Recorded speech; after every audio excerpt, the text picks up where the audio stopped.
Welcome to the Fearless Happiness Podcast, where we showcase phenomenal individuals who have overcome serious traumas, life obstacles, and challenges to find their own path to fearless happiness.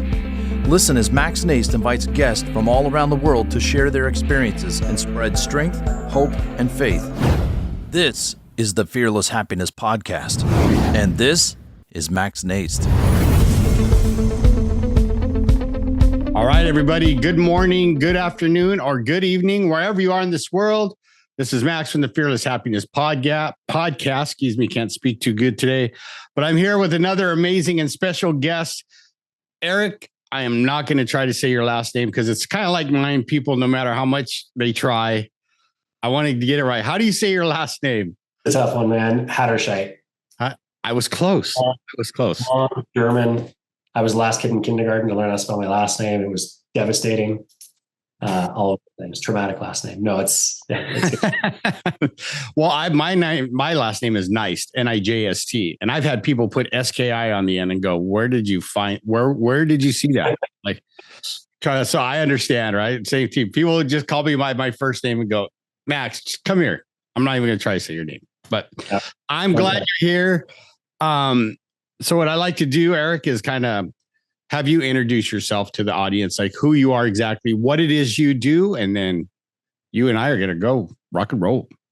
Awesome, man. So Erik Hatterscheidt, I run an organization called Freshline, and we run moto missions around the world. We deliver aid to remote destinations, but really that's just a vehicle for the high-performing men that come into this organization. It's really a men's club where we focus on guys who are very successful on the outside, but are carrying a big burden on their shoulders. And they're looking for somebody who actually understands them, understands what they're going through, and a support network that really genuinely cares and wants to see them thrive. And the model that we have, the moto missions, while very impactful, are a vehicle to really allow these guys to learn a lot more about themselves and really push each other to ultimately change their own lives in a really positive way.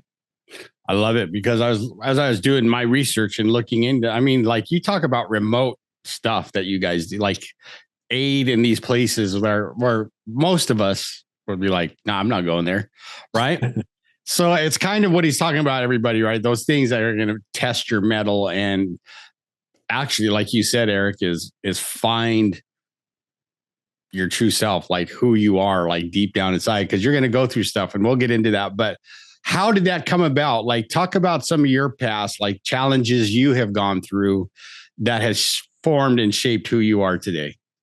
Well, if anyone is listening to this and they're in any kind of leadership capacity, having a big weight on your shoulders as a leader can be something that's very isolating.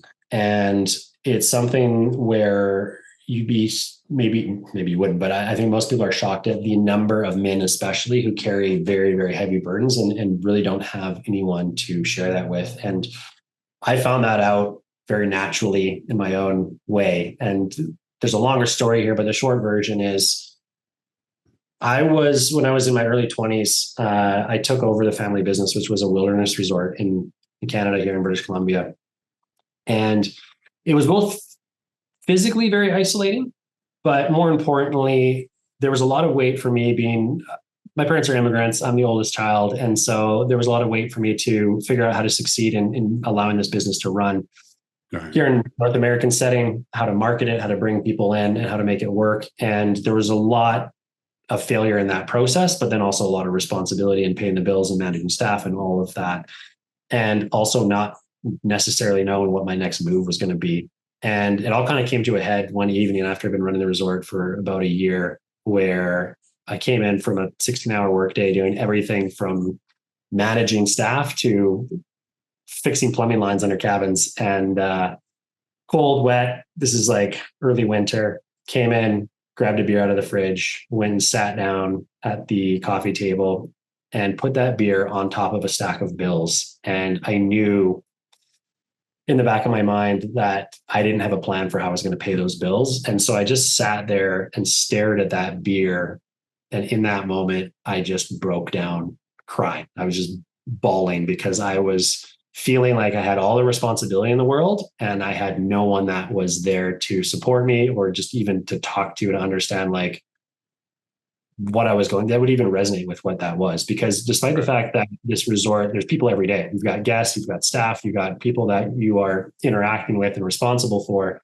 None of those people are people that are going to really resonate with the situation and the responsibility on your shoulders. And from that moment, I was kind of like, I can't keep doing this on my own. There's got to be somebody out there who has been in a similar situation and knows what to do. And so out of desperation, I went over to my laptop. This is already like close to 11 o'clock at night. I went over to my laptop and just Googled like, what are the top resorts in the world? And I compiled a list of the top 200 emails that I could find for either administrators or managers, and just emailed out and said, hey, like I would like to have 5 minutes of your time just because I just want to know what's my one next step. And I emailed out those 200 people. And the next day I went and checked my email, no responses. So I sent out another email, slightly different, but kind of same question. Next day, no responses. Did it again the next day, no responses. Did it again the next day, and I got one response from a guy down in Tasmania who was running what was consistently one of the top 5 luxury resorts around the world at the time. So kind of a real gold nugget in the 200 that I emailed. And he just said, hey, my secretary told me you emailed the last 4 days in a row. If I give you 10 minutes, will you stop bugging her? And so I was like, so I jumped on the phone with him and I just kind of gave him, I had it all prepared, a 1 minute kind of summary of like, here's where I'm at. Please just give me some understanding of like, what's the next step. And he totally, I think he actually felt for me. He's like, yeah, this sounds a lot like where I came from when I was young. Here's what you want to focus on. And the advice he gave is actually not super important for the podcast, but it was well-grounded advice based on experience. And I just took that one nugget and I was like, thank you so much. Really appreciate your time. I'm going to let you know how it goes. And I just put all of my focus into going in and doing and implementing that thing. And then I came back to him and said, here's what I did. Here are the results. And he was like, wow, okay. And I'm like, what's the next step? And that actually evolved from just what was a quick contact into a real relationship. That also evolved into a relationship where he introduced me to other people that were in the industry. And that became a network of guys, of men. It happened to be men that were supporting me. And that was an absolute game changer, not just in the business. It allowed us to essentially triple the revenue in the business, more than 6x our profits overall. But it was an absolute game changer in my life because I no longer felt like I was isolated, alone. I really felt like I have a group of guys that were in my corner and wanted to see me thrive and grow, and actually also just called me out on my mistakes and my shit at points where I was grumbling about, hey, this or that. And like, no, that's on you. Like you need to, figure a few things out. And that was also really healthy for me. And so, fast forward, I mean, all of that's kind of, you got the question, how does that translate to motorcycle expeditions? Fast forward a few years, and my best friend and I, Jordan, we were traveling in Guatemala, and we just happened to walk past a motorcycle rental agency. And so we asked the guy, hey, could we just explore the country on these motorcycles? Just draw some map of all the places the tourists don't go. And so he gave us that map. We did it. We loved it. We traveled for about 10 days together. And then we invited all of our adventurous friends to come and say, hey, this was amazing. Come explore Guatemala with us.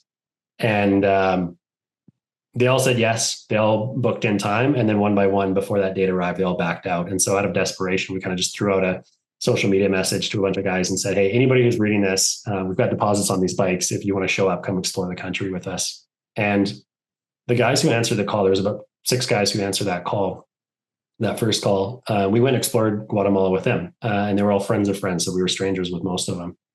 But what we realized with that group of guys was that almost all of them were business owners like us, or high-level managers. And they also had extreme amounts of responsibility on their shoulders. And they were very similar to where I was at when I was running the resort and kind of on my own. And so we naturally talked about a lot of the burdens that we faced around the campfire at night with no cell service, and got to know each other. And then from that, organically, we kept in touch with each other every week, just checking in, seeing how we were doing. And it was never our intention to say, hey, let's go form this motorcycle club.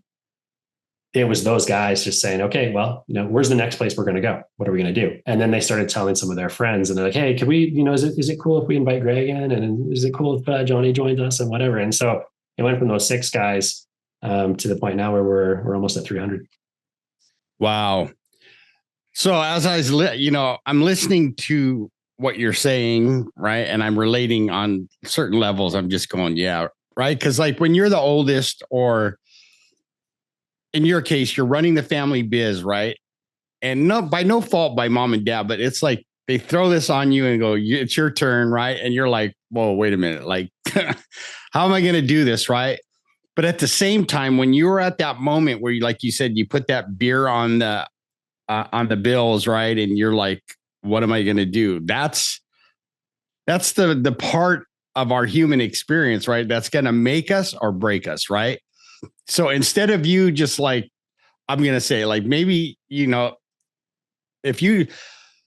you didn't like say that one beer, like, and drown your sorrows that night, get drunk, wake up the next morning and go, that pile is still there, right? It clicks something in you to go, I need to ask for help, right? And and that way to ask for help is most people are going to go, I can't do that, right? But you just showed us sometimes you have to think outside the box correctly and go, because I can't do this alone. And I want this to be successful for, not only for yourself, but for your family, of course.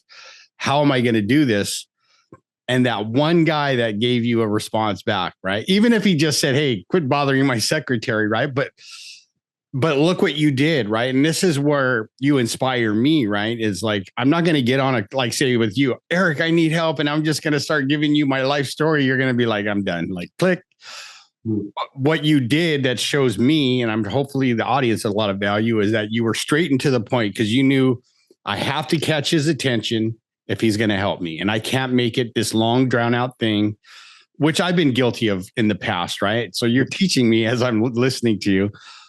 And now look what's happened, right? Now you get to go on these adventures with these guys, right? And the best therapy, I just think right now, if everybody's paying attention, is like what Eric is saying around that campfire.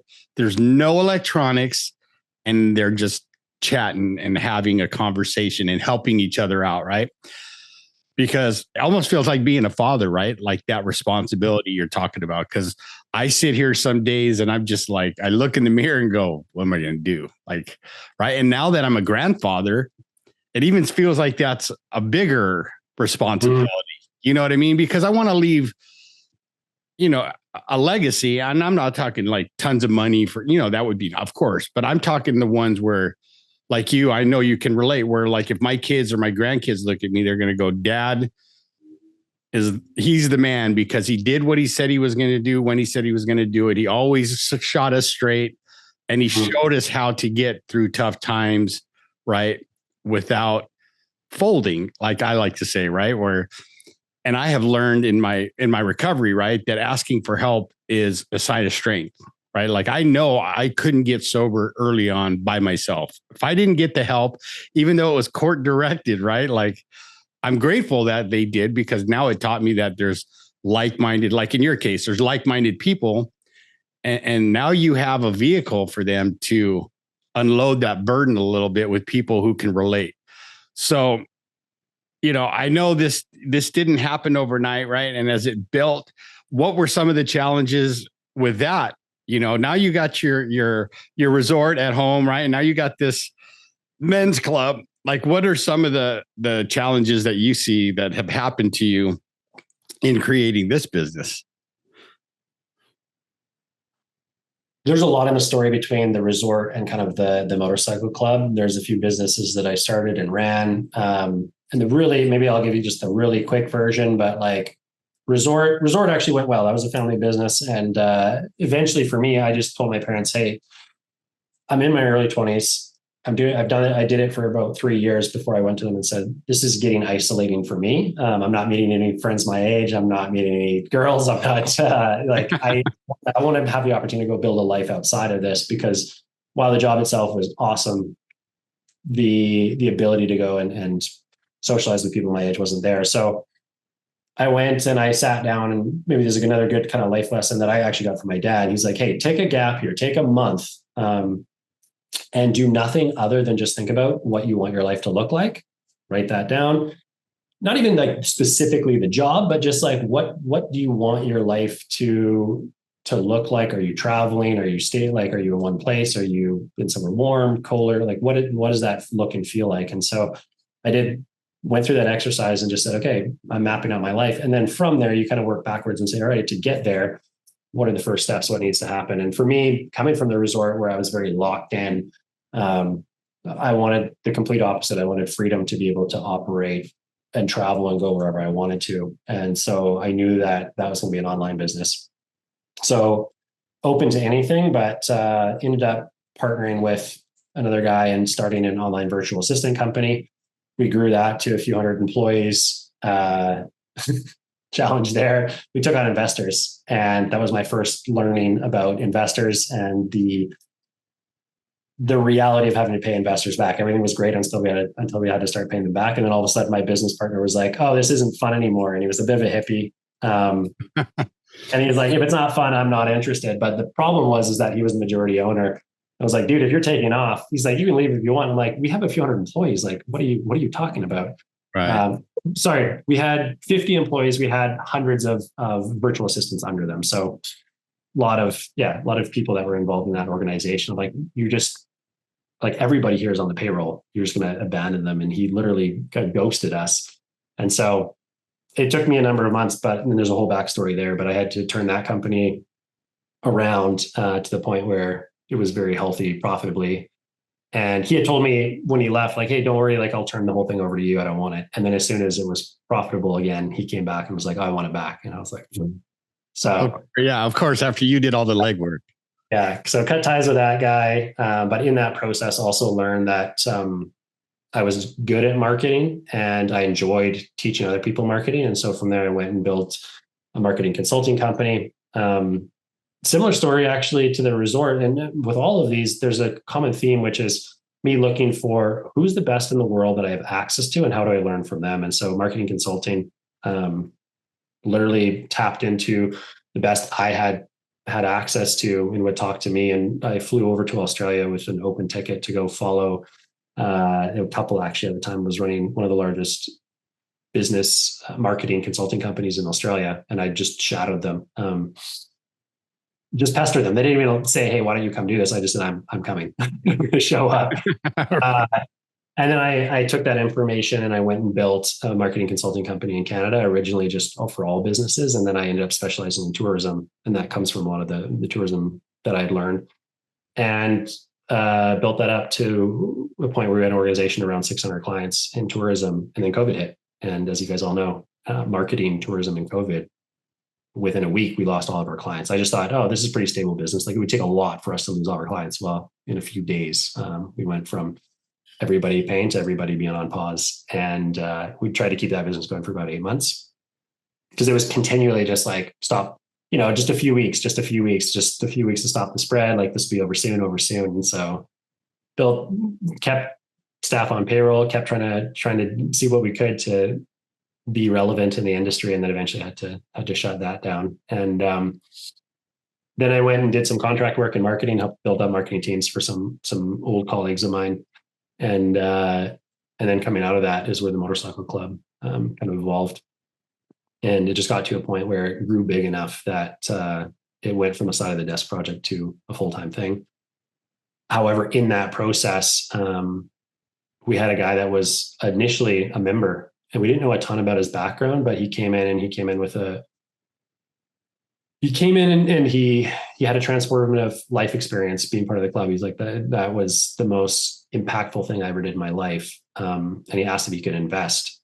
And at the time, this was a total off the side of the desk project. And we're like, yeah, sure. Like, let's look at what that looks like. And he became a majority investor in the business. And that was healthy for about 1.5 years. And then he had some real challenging life stuff happen to him. But that life stuff he was using in a very negative way in the company. There were a lot of negative consequences to what was happening with us. And so I don't want to say anything damaging to him. Right. He's a good guy. But there was a lot of there was a lot of hardship in the company for us. There's a lot of stress and saying, hey, there's a lot more damage being created here than value. And how do we deal with that with somebody that we still care about, but is ruining the organization, ruining relationships, and taking this thing. And so once again, just being in the boat of having a partner that was dragging the thing down and trying to navigate those waters. So there's been trials and tribulations for sure. I think the most true statement that I can say, not that old, but now that I'm closing on 38, the most true statement I can say in my business life is like, you have to be serious about what you're doing, because you will get tested to the max. Even a business like this, that from the outside, I'm sure a lot of people look at it and be like, that's a dream job. Like, you do adventure motorcycles around the world. Right. There's an insane amount of stress that can come with any business. And if you weren't dedicated to this to the nth degree, we were prepared to lose everything. My partner and I, we were prepared to lose our jobs, our houses, like any assets that we had in order to keep the thing going. And there's many people where if the passion's not there, they would have folded a long time ago. And many people do. They're like, this isn't that important to me. So whatever you do, I'm not saying you have to be passionate about the thing you're doing right now. There's other businesses I had before. I was like, well, this doesn't mean the world to me. If I have to let it go, I have to let it go. And there's lessons along the way, but then maybe you find something where you're like, yeah, there's going to be a business somewhere along the way where it's going to test you to the max. Right. And there's something to that saying about being all in, right? Like, in your 38 years, I'm 57, and you've got like all this business experience, right? But that's also the stuff that makes you stronger, right? Because you learn, from what I'm listening, and I'm sure the audience too, is what they're gathering from you is you've taken all those adverse situations, struggles, whatever, and turned them into learning lessons so that you can continue to get better, right? And that's like, I believe, like you believe, and I believe, right, as men, right? Like, we take our shots every day, but we got to use them as learning lessons so we can be better tomorrow, right? Instead of, like in my past, right, during my addiction, that's when I called it my folding period, right? Because I didn't want to deal with anything, right? But coming up on 22 years next month. And that has been, right, I think, my training ground. It maybe took me 22 years for this entrepreneurial, journey, right? So that I know, like you, if it gets tough, don't be afraid to ask for help, and then write things down, right? Make sure that I'm paying attention to, so I don't, right? Because I'm for sure you've heard, right? If you don't learn a lesson, it's going to show up again and again and again, right? Until you learn that lesson, whatever you believe in, everybody. Like, for me, it's God, but it could be the universe, whatever, the wife, whatever. If you don't learn your lesson, it's going to show up and it's going to nail you every time. And those lessons could be things you've done, right? It could be lessons, like you said, outside of yourself, where a partner, like you said, that's creating chaos in the business and it's bringing it down. So what would your advice be to my audience? Because my audience, I think, is, I like to say, how very diverse, right? We got people probably listening in from that are in recovery, like I am, trying to learn life lessons as they get back on their feet and do things, right? And then I've got people like yourself that have been in business for themselves, right? That entrepreneur and, getting punched, like Mike Tyson says, everybody's got a plan until you get punched in the face, right? But I think that is for all of us across the board, right? And what I'm hearing about you, Erik, is that resilience, that commitment to not quitting. Because I think you'll agree, right? If you're going to do something, be all in, right? If that's your passion and you're going to do it, even if, and learn to fail forward, right? Because I think it's a failure when you don't recognize that you learned something, even if you fell on your face, right? And you got to get back up and do it again.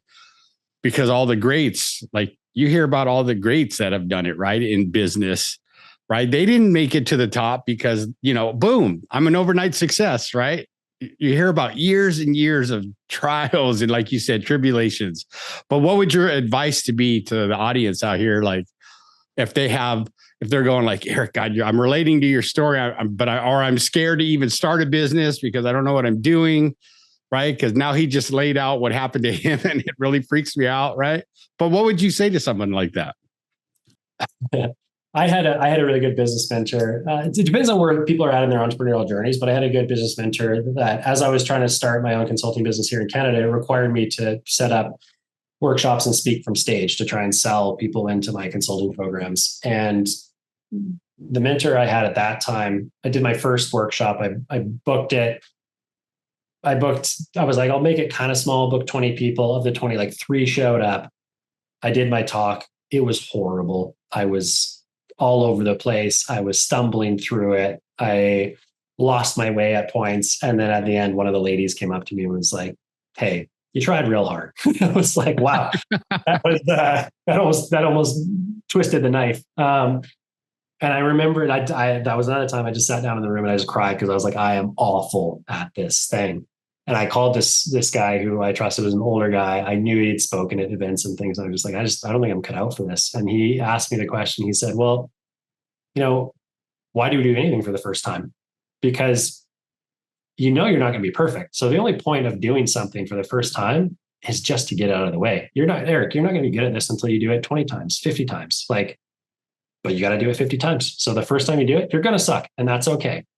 Just accept that that's part of the process." So if anybody's sitting here thinking should I start a business? Should I not? You're going to have tons of failure along the way. I can promise you're going to have tons of failure. It's just a step in the process. Like the business I'm running now, the amount of times on any given day where I think, wow, I'm glad I learned this lesson 2 years ago. I'm glad I learned that lesson 5 years ago. I'm glad I learned this lesson 7 years ago. It's all part of the process. And you have to learn those lessons, unfortunately, through a lot of failure. There's a lot of I don't want that pain to exist for me again. You don't get good until you have the pain that keeps you from saying, now I know the consequences of that. I'm going to find a different way. I love it because I don't know do you know who Andy Frisella is? He's the guy that owns First Form Supplement Company out here in America. Yeah. I know him through, I don't know him. I know him through association, through other guys mentioned him on their podcasts yeah. I mean, he says the same thing as you. Like, I love when he talks about, and kind of like what you have, it's like, it took him 10 years. He goes, my first 10 years in business, I made $50,000, right? Mm. Where I know you and me are thinking there's guys behind us would go, I'm not even going to do that. Then if it takes me 10 years, I quit. I'm not going to do it. I'll go get the 9 to 5, do my 30 years and retire. But he talks about that, like just not quitting on yourself. And when he talks about his story of like opening his first shop, right, and getting some mattress from some, Goodwill with a pea stain on it, right, and sleeping there at night because he had to make money and he wasn't making any money. And it sounds like the same thing as you, right? It's like that persistence and perseverance, right? And because like you, most of the guests that I have talked to, let me take it this: 100% of the guests that I have talked to always, in some form or fashion, say, "Don't quit on yourself. You're gonna fail. You're gonna miss something, but you got to keep going." Right? That's how the most successful people got to where they got. Right? And right, I had a guest says, "Yeah, I'm an overnight success. It started 25 years ago, right, or whatever." You know what I mean? Like, and then that's how I liken it to my recovery, and that's how I relate to you guys, right? Who maybe not even in recovery, but can understand. I'm like, I didn't get to 22 years almost because, like, poof, one day I'm 22 years sober, right? I had to learn some hard lessons, right? And no matter what, not pick up a drink or a drug, right? Because if I did, that's the ultimate mistake and it could, be devastating, right? But it's funny when, like I like to talk about back in those days, right? When you're so used to numbing yourself, right? Because of that pain that you don't like to feel, right? Those feelings, like you said, like, I mean, I didn't want to cry, right? So I would go get high. So I didn't have, and then I'm good, right? I'm happy go lucky because I put these substances in my body, right? But then when, like they say, wherever you go, there you are, right? And I'd wake up in the morning and all come rushing back, right? So I'm grateful that, I'm here today to understand that all relates, right? As an entrepreneur or someone in life, right? It's don't be afraid to make the mistakes, right? Because that's how you're going to learn. But like you said, and I'm going to repeat it because I think it's important that people understand. It's like you have to be all in. You can't do something I'm going to say it half-assed and expect great results, right? Because if you do, like, you wouldn't be in the situation you are if you just said, I'm just going to do this and whatever, you know what I mean? Right? You know what I mean? There's an important piece here, Max, to something that you've alluded to a number of times kind of through the podcast, and your audience don't know this well, but you go back to your drinking, your addiction, and something that I've experienced personally when I was at the resort. I became an alcoholic. I dipped into alcohol a lot because you're just trying to escape the pain. You're just like, I don't know where to go and I'm escaping the pain. One piece that initial resort owner, Justin King was his name, that he really helped me embody, and is actually one of the values in the motorcycle club today, is you really need to like own every result in your life. And that actually it gave me a lot of power, because as opposed to saying, the only way I know to numb the pain, the only power I have is actually to block the pain, is just to make it go away through, in my case, alcohol. I remember a very distinct conversation we had where I was grumbling about the fact that guests had come, it had rained, and they wanted a refund. And I was like, I don't control the weather, like screw them. And he's like, no, you need to own the result here, Eric. Like, you have power over this situation. And this attitude that you've got of like, you're externalizing it, that end result is something you absolutely have the ability to manipulate.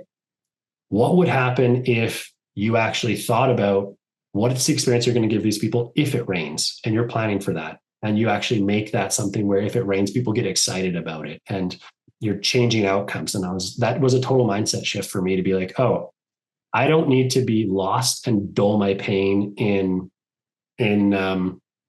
alcohol, because now I understand that I have the power to change my outcomes. And in my case, I'm not advocating for this, but in my case, I didn't actually need to go through the whole AA experience, because again, that group of guys that was mentoring me, they really helped me see like, hey, you have the ability to turn your life around. You're just not looking at it through the right perspective. And so that one thing being like, oh, I can actually architect an experience that makes guests excited when it rains. We did that. And that we applied that to so many different areas of the resort, where it changed outcomes in such a way that I'm like, I can absolutely, as long as I own the responsibility for outcomes, I can change so many things in my life that make life so much better once you start applying this. You don't see it right away, but you start to stack those things, and all of a sudden, one day you wake up and realize like, my life is very different now than it was 6 months ago.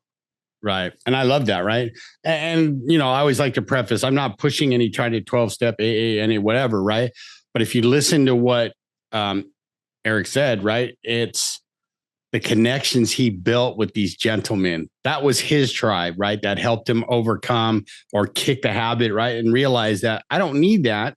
Yeah, I'm going to go through shit, excuse my language, but I don't need something to numb the pain, right? Because I'm going to learn something, and I can change the outcome if I'm present in the moment and doing what I'm supposed to be doing. Because that's what I heard. And that's what I love, right? And that's why I love guests like yourself, right? Because everybody can relate. It doesn't matter if you're a recovering alcoholic or an addict or an entrepreneur, right? Because my whole purpose of this podcast is to bring people together that share those experiences, that have those shared experiences, but then show, hey, this is what I did to become successful, right? That everybody can go, wow, I like that, right? Write it down. I'm going to try that, right? Instead of wallowing in my shit and going, God, that doesn't mean Erik has nothing to do with me, and I'm not even going to listen, right? Because I think the cure a lot, and this is my personal opinion for anything, right, is that connection we have with each other. If we can just connect on a human level and help each other, right? Because my one of my favorite quotes is from Jesse Jackson that goes like this, right? Anytime you should never look down on anyone unless you're picking them up. Like the only time you should be looking down on someone is if you're helping them up, is how it goes. And I'm like, I heard that and I was like, oh shit, that didn't even come from a recovering person. That's just something, I saw it and I'm like, that's a universal thing that we should be doing with each other, right? So I appreciate you being here and sharing your experience, right? Because that's how you're giving back to the world right now, at least to my audience, right? And, like I say, because I've got people from Canada, the UK, I've got someone coming on from Malta, Australia, I had someone on, we're going international here, right? And that's my main message, is that we're all in this together. And if we can just listen to each other, help each other, we can all be successful, whatever that looks like for us, right? It doesn't, you know what I mean? We don't have to be, because I know some, like for me, like success is when I wake up in the morning and I can see my grandkids and they're getting ready to go to school, right? Like, because there's part of me that goes, I shouldn't even be here to see this, right? And, I'm on a podcast with my friend Erik now, right? And he's giving us some great value about what entrepreneurship looked like for him and how people can basically be successful. I mean, because the main thing I hear is what you did is you built those connections, and it started with one man who reached back out to you, and it's grown from there. So I'm going to ask you, like, tell me one of your favorite trips on these what was one of your favorite, let's put it this way. What was one of your most challenging trips, right? But in the end, it was like, you look back and you go, man, I wouldn't trade that for the world, because that was awesome. Mm-hmm. And I'm sure you have many. I mean, you've been doing this a while. So what comes to mind? Yeah, because we've been doing this 7 years now. So there's a few expeditions under our belts. There's a lot of different experiences that have shaped different lessons in my life. Often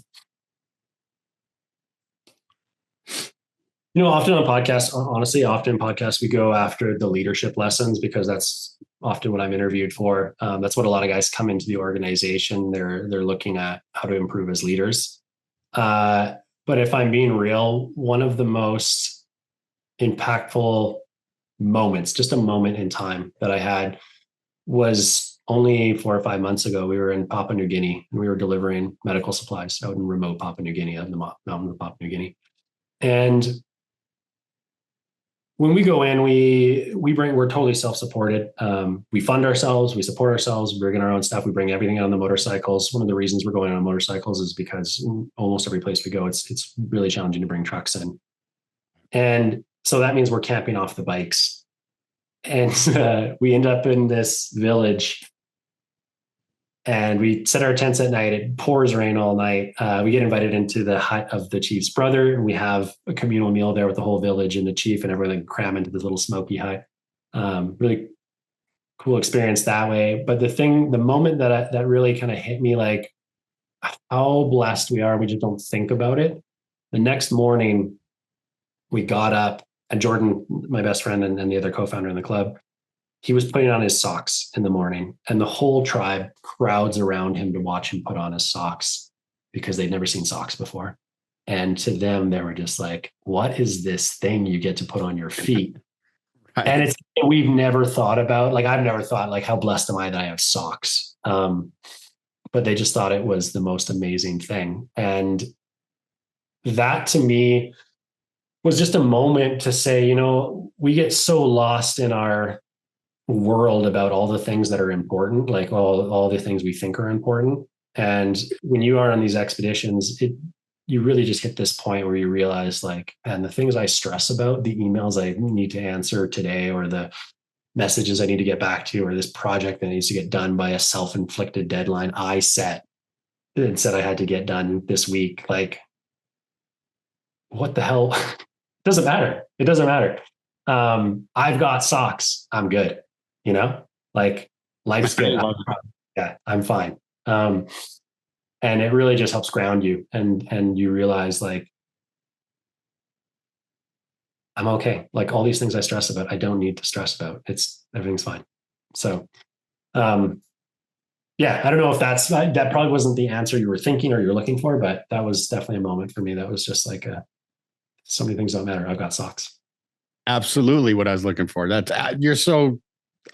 like, you couldn't even said it any better, right? Because I think a lot of us take for granted the things we have, like, that are just so normal for us, right? And to have that moment to realize, like, these people don't even have socks, or maybe even don't even have shoes, and they're just like in awe of Jordan. They didn't have shoes. They didn't have, so for them, just right, because some of the places, like those remote places in Papua New Guinea, I mean, like, there's tribes I heard that haven't even seen outside people for years and years. So they hadn't. So we went in there, and we were the first Westerners going in there. Like, some of the elders had seen Westerner. And when I say Westerner, really what I mean is like white skin, blonde hair, that kind of thing. Right. But most of the younger members of the tribe and the children, especially, they're fascinated because they're coming up. And Papua New Guinea is not the only place that happens for us. It's actually common for a lot of places we go. But they'll come and they'll touch your skin and they'll touch your hair, and they're enamored with you coming in with what you've got. Even in that same situation, the sock situation, like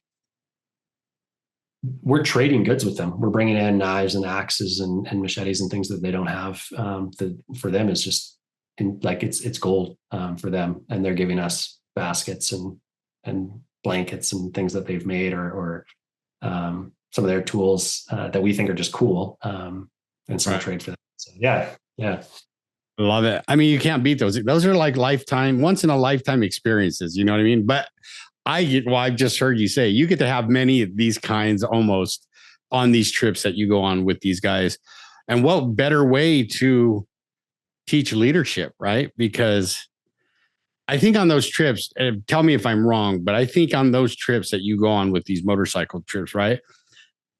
Everyone gets to lead and learn how to be a servant leader at the same time, right? Because it's all based on helping each other and one common goal to get from one place to the other, to take care of what we got to take care of, and then get back home safely, obviously. But this has been an amazing time, Erik. Thank you so much, like I said, for coming here. So now I'm going to ask you the questions that I love to ask, right? That I can remember. And we're going to start with fearless, right? Because you go on some trips where I know there's some fear going on, but what does fearless mean to you today? And how does that show up in your life on a daily basis? I don't know whether your audience is going to resonate with this, but for me, like I got a relationship with God. I spend a lot of time in prayer. And for me, I'm just fearless. To me is I have my prayer time with God and I say, hey, I trust in your plan. If you need to burn what I've got to the ground in order for your plan to succeed, I accept that. And so that gives me peace of mind. That gives me the fearless mentality to take the next step and move forward and say, hey, as long as I'm trying to maintain building something that is bigger than me, then I'm willing to listen to what God's got to tell me, what he's trying to tell me. And there's been times, for sure, many times actually, where I'm like, I watched you burn my life to the ground for a reason, and it was a good reason. And I thank you for it, because it put me in a place that was more needed, more impactful. And so it gives me much more confidence in that relationship and that vision that he's got, and saying, all right, I trust you. What's the next step? I love it, right? Because you're living proof that he's always had a better plan. You just didn't know it, right? Yeah. So yeah, you get frustrated when you're young the first few times it happens, but as you get older, you're like, no, that's the right thing. That's what needed to happen. Exactly. You know, I'm hoping the older I get, the more wisdom I get, right? And like you, I'm like, okay, that didn't work, but I know why now, because God's plan's better, and I just got to keep, like you, having my conversation time in the morning with God, and making sure that he understands, okay, your will, not mine, be done. And let's do this. However it's going to turn out, God, I don't know, but I know your plan's better than mine. I love it. That leads me into happiness, right? So I put a Y in happiness. Knowing I put a Y in happiness, what does happiness mean to you today, Erik? And how does that show up? I think it's a total waste of your time to chase happiness. I believe that if you chase purpose, happiness comes through that. And those, I'm not wise enough to come up with that on my own. There's been people wiser than me, a number that have said that in different ways, but that's definitely something that has been my conclusion. Find purpose, and through that you will find your moments of happiness. And I can say that for me, like finding fulfillment is a lot more gratifying than chasing a moment of happiness. I love it. I'm going to take that with me all the time now, because it's true though, right?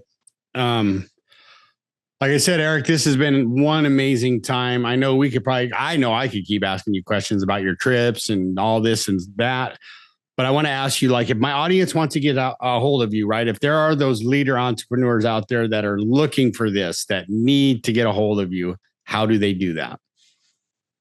So, Max, like, you give a lot to your audience, and that really inspires me. And so I have never done this before, but I can resonate with anyone that's at any point in their journey. And so before I even let you know like how to get a hold of me, maybe I'll talk a little bit better about who this is best suited for. So if you're someone, and primarily we work with guys, there's a women's chapter. So there's an opportunity here, but if you're a guy and you've got a lot of weight on your shoulders, you're a leader and you are looking for what's the next step.